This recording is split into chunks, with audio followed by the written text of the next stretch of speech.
deliberarem e chegarem a essa decisão tão importante é não só concentrar as energias. O propósito é não deixar o mal entrar.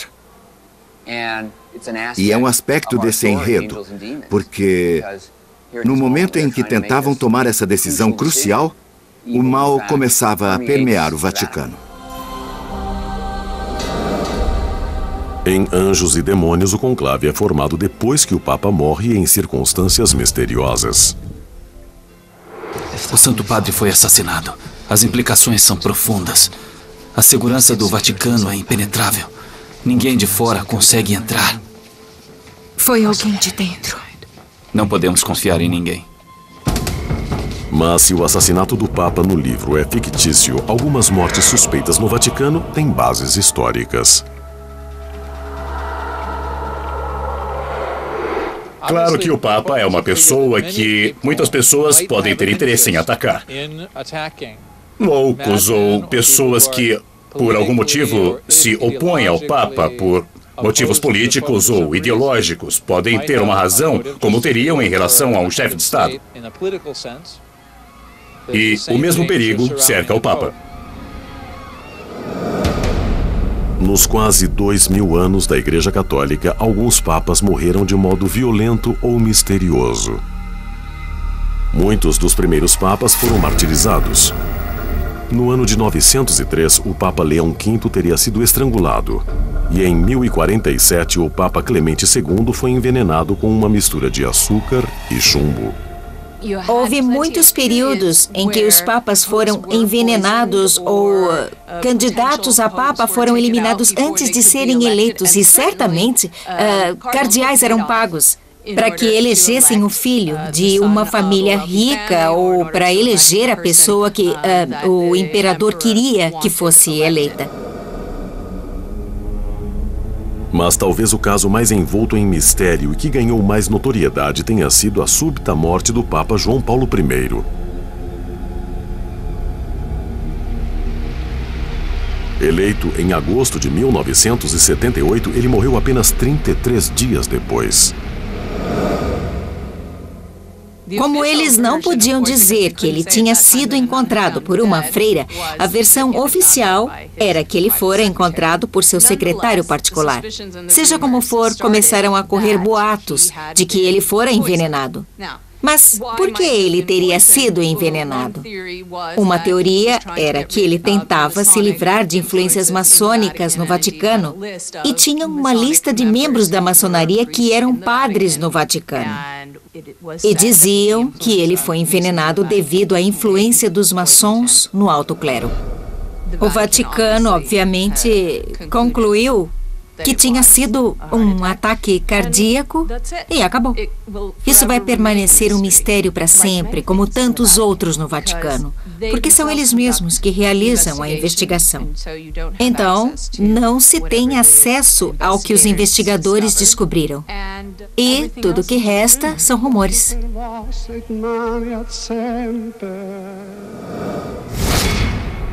Em 13 de maio de 1981, o Papa que o sucedeu, João Paulo II, foi ferido com um tiro na Praça São Pedro por um assassino turco chamado Mehmet Ali Aja. O evento chocou o mundo e obrigou o Vaticano a reavaliar suas medidas de segurança.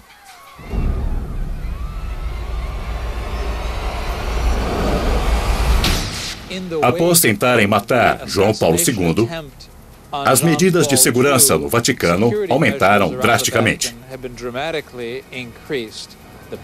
O Papa Móvel, por exemplo, em que João Paulo II se deslocava, foi introduzido depois do atentado na Praça São Pedro.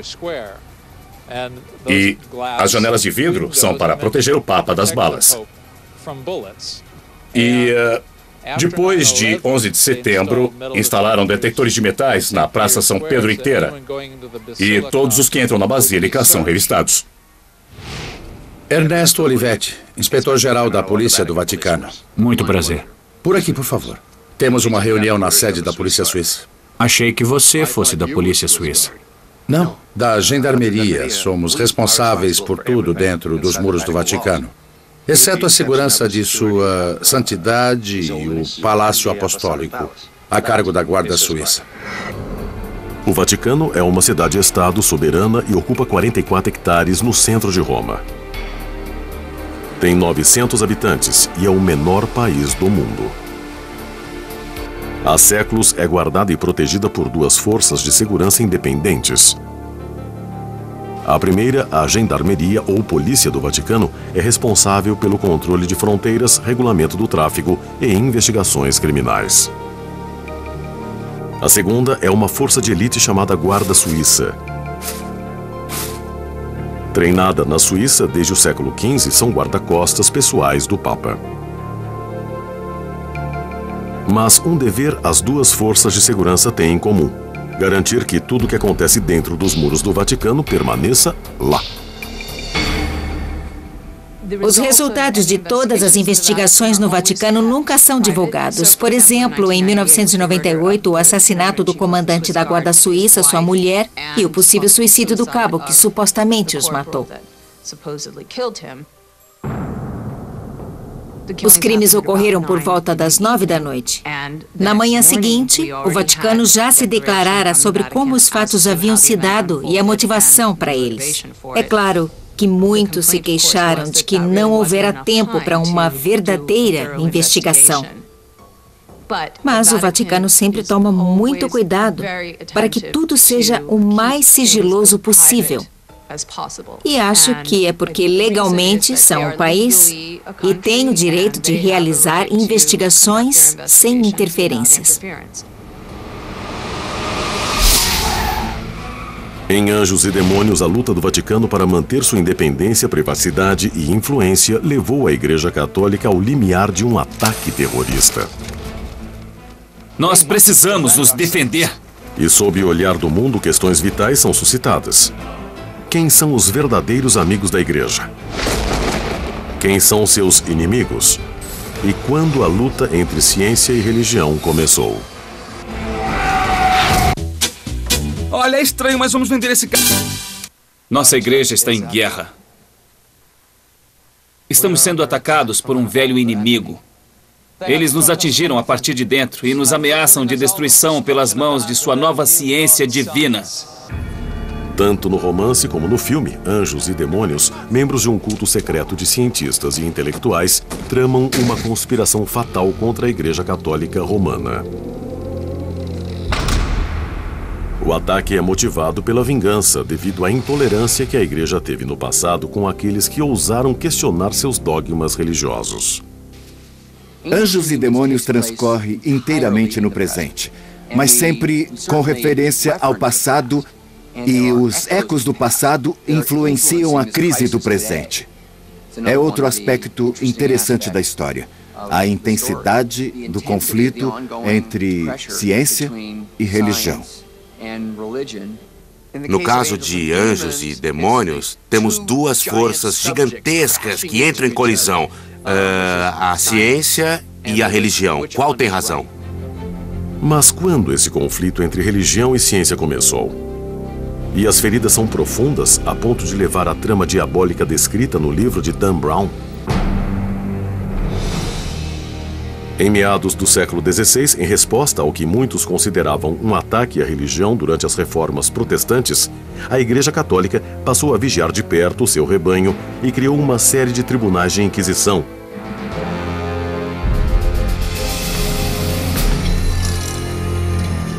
Esperavam que esses organismos de investigação, compostos pelo clero, expulsassem a heresia e zelassem pelas almas dos fiéis.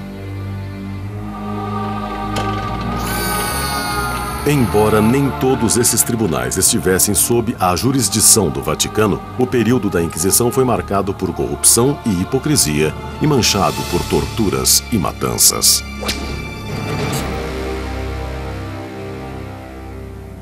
Se alguém se atrevesse a falar mal da igreja, muitas coisas podiam lhe acontecer.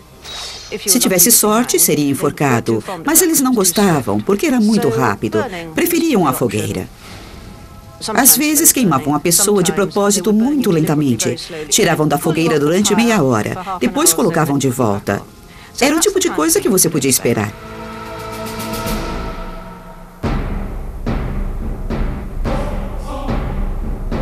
acusações de sedição, heresia e sacrilégio eram interpretadas de vários modos e definidas arbitrariamente.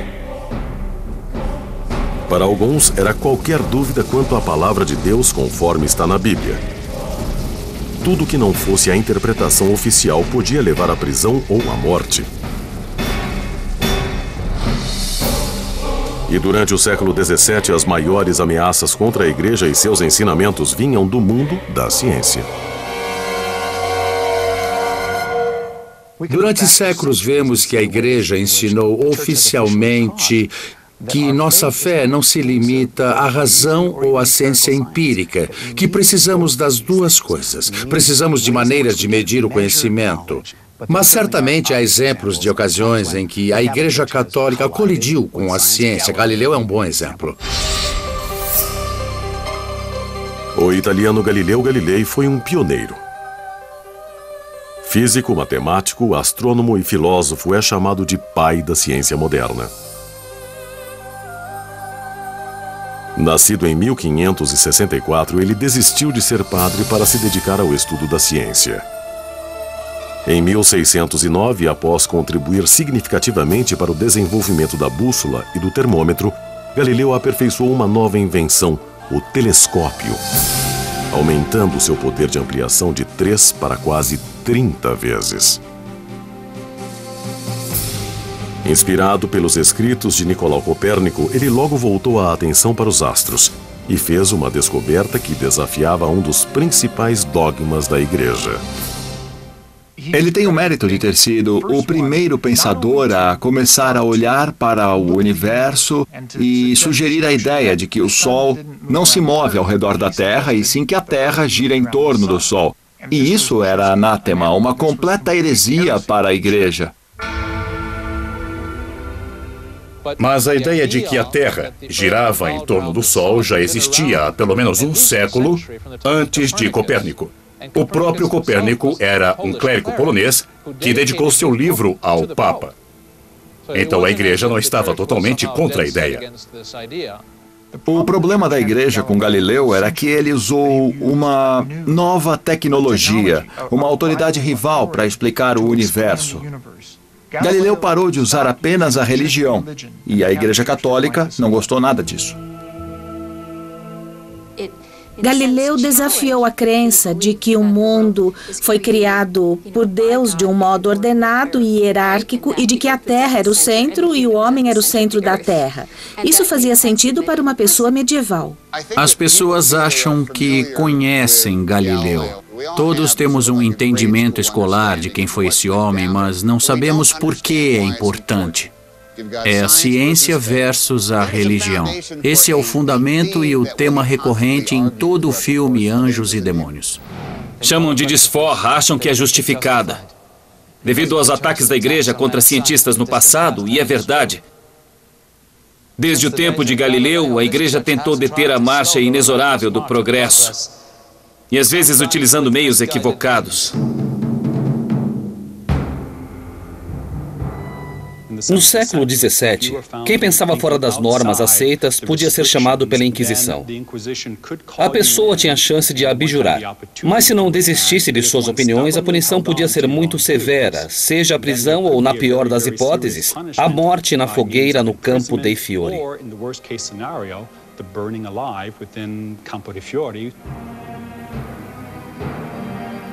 Mas Galileu estava convencido de que sua teoria estava em consonância com a religião, que pessoas razoáveis concordariam com ele. Mas era aí que estava enganado. Em 1623, a Igreja elegeu um novo Papa, Urbano VIII, que antes fora amigo e apoiador de Galileu. Encorajado por esse fato, o cientista começou uma pesquisa que levou à publicação de sua obra mais famosa, Diálogo sobre os dois maiores sistemas do mundo. Por ordem de Urbano VIII, a Inquisição o prendeu. E era impossível o acusado discutir com a Inquisição e convencer os juízes de que estava certo. Basicamente,